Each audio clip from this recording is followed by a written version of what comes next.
Hola amigos de Noticias de Hoy, y sean bienvenidos a las últimas noticias de Estados Unidos y el mundo.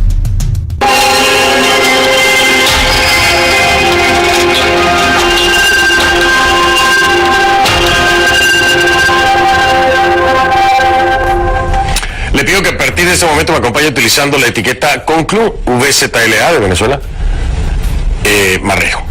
Ahí está, Conclu VZLA Marrero, esa es la etiqueta, porque vamos a dar seguimiento al caso de Marrero, que es lo que provoca precisamente la reacción del secretario general de la OEA, Luis Almagro. Conclu VZLA Marrero, ahí está en pantalla, por favor, sus comentarios. Con esta etiqueta me cuenta en Twitter, @soyfdelrincón, @soyfdelrincón.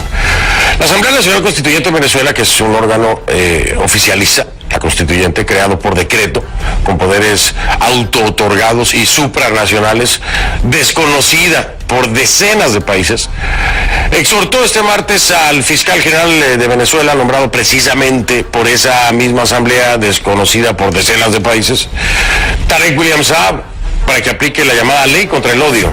¿Se acuerda usted de esta ley, la ley contra el odio? Fue aprobada en 2017.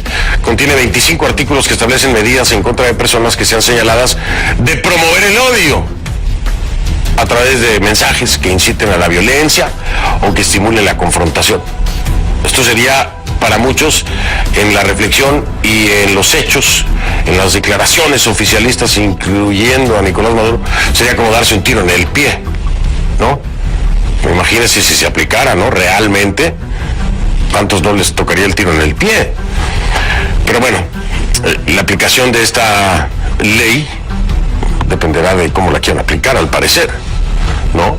Esta ley ha sido rechazada por la oposición venezolana, por supuesto, también por decenas de organismos internacionales que consideran que se trata de otra herramienta del gobierno venezolano para perseguir a los sectores opositores. Por eso les decía yo, si se aplicara realmente como debe aplicarse, sería un tiro en el pie, casi que seguro. Por meses no se había escuchado nada sobre esta ley, pero este viernes, de una manera casi express, Saab anunció que su despacho ya había girado órdenes para castigar a supuestos criminales por violar la medida. Vamos con nuestra Kay Guerrero al Centro Mundial de Noticias allá en Atlanta, que nos tiene más información. Yo sí me acordaba de esta ley, pero para serte honesto, yo pensaba que esta ley pues no se estaba ni mencionando ni aplicando, porque hay claros mensajes de confrontación y de violencia que vienen directamente desde el oficialismo. Entonces pareciera ilógico traerla a la mesa cuando, si bien pudieran aplicarla en contra de opositores, tal vez en algunos casos habría mucho donde aplicarla el lado oficialista, digo yo, ¿no? Estrictamente, si de eso se trata, pero bueno. A ver, cuéntanos, a ver si es que estoy yo equivocado en mi reflexión. No, Fernando, esta ley revivió, pero mira, hay algo muy interesante en todo esto, y es que este miércoles el fiscal general de Venezuela, Tarek William Saab, publicó esta fotografía que vamos a ver en pantalla en redes sociales junto al número 2 del chavismo, Diosdado Cabello, y anunciaba que ambos habían discutido lo que consideran una grave escalada de crímenes de odio en Venezuela, y que tras recabar varias pruebas iban a aplicar todo el peso de la ley a presuntos culpables. Pero 48 horas más tarde, Saab, quien estaba acompañado por integrantes de esta polémica Asamblea Nacional Constituyente, dijo que ya se habían levantado órdenes de aprehensión en contra de varias personas por haber violado esta ley de odio, y sin mencionar a nadie, dijo que este tipo de violencia escaló desde el pasado mes de enero, cuando pretendieron, dijo, usurpar el poder ejecutivo. Escuchemos.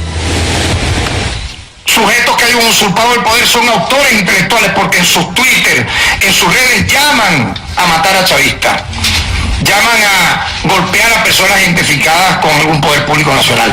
Eso no puede ser aceptado, ni de ninguno ni de ningún otro lado. Es decir, aquí estamos hablando en línea general, obviamente, pero la escalada que estamos viendo, ustedes pueden observar como lo he narrado, son producidas por personas que puede respetársele, que sean opuestas al Estado venezolano, pero que lo hagan con el debate público y oral o escrito, no por esta vía criminal, delictiva, que no vamos a aceptar. Como pueden ver, no mencionó ningún nombre, pero tampoco presentó ningún tipo de pruebas sobre lo dicho. Y la mayoría de los casos que citó como ejemplo en esa conferencia son casos del año 2017 durante las protestas antigubernamentales contra Nicolás Maduro. Pero hay que mencionar que el fiscal omitió cosas que son bastante importantes en esta conferencia de prensa, y es que el miércoles la alta comisionada de Derechos Humanos para las Naciones Unidas, Michelle Bachelet, denunció la criminalización de las protestas opositoras por parte del régimen de Nicolás Maduro, señalando directamente a las bandas armadas pro gobierno conocidas como colectivos de llevar a cabo violaciones y abusos de los derechos humanos. El fiscal no hizo ninguna referencia a esta denuncia, ni tampoco se pronunció sobre la denuncia hecha este jueves en la Organización de Estados Americanos por el secretario general Luis Almagro y Tamara Sujú, que es la directora del Instituto CASLA, donde presentan el testimonio de un teniente de la Dirección General de Contrainteligencia Militar de Venezuela, que se conoce como la DIGESIN, y este asegura que se están torturando militares y presos políticos en Venezuela. CNN intentó comunicarse con los organismos involucrados, pero por el momento no hemos recibido ningún tipo de respuesta. Ahora, en esta sesión, Almagro también condenó lo que considera la pasividad de la comunidad internacional para con el caso de Venezuela y rechazó abiertamente la detención de Roberto Marrero, que es la mano derecha de Juan Guaidó, como sabemos, presidente de la Asamblea Nacional de Venezuela y reconocido por más de 50 países como presidente encargado de ese país. Escuchemos lo que dijo Luis Almagro. Nuestra respuesta no puede ser un comunicado de condena. Esos tiempos ya están pasando, ya son completamente insuficientes. Comunicados de condena, se llevaron preso a Marrero. Cuando se lleven preso a Guaidó, ¿qué hacemos? ¿Otro comunicado de condena? Esa definitivamente no es la clase de respuesta que la comunidad internacional tiene que dar a situaciones como esta. Allí está la pregunta, Fernando, ¿qué hará la comunidad internacional si detienen a Juan Guaidó? Es un caso hipotético, pero Estados Unidos ya ha prometido tener una respuesta contundente, Fernando. La pregunta de Almagro es completamente racional, válida y contundente, ¿no? Claro, es completamente válida, Key, es completamente válida. Además, hay que ser claros y decir las cosas como son, como lo has hecho tú, cuando se trata de señalamientos por parte de organismos internacionales, como la Alta Comisionada de los Derechos Humanos de la ONU, como en su momento la OEA, como la CIDH, vaya, el Parlamento Europeo, o sea, hay una cantidad infinita de señalamientos, de violaciones de derechos humanos, de mil cosas, ¿no? Nunca se escucha por parte de ningún miembro del régimen de Maduro hacer mención a cada una de estas cosas. Nunca se escucha. Y si se escucha algo es para rechazar contundentemente lo dicho por fulanito tal y por perenganito de Abraham. Entonces, ¿qué imparcialidad representa esto?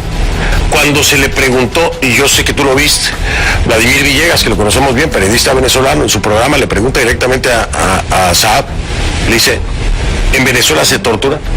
Y Saab le contesta, yo respondo como se me da la gana. Digo yo, no.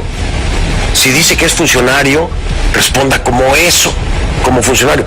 La realidad es esta, que y estarás de acuerdo conmigo. Y si no, me lo dices. No, estoy de acuerdo. Comunicados de condena, ¿cuántos hay? Cientos, decenas, muchísimos comunicados, pero... Cientos, decenas de comunicados de condena.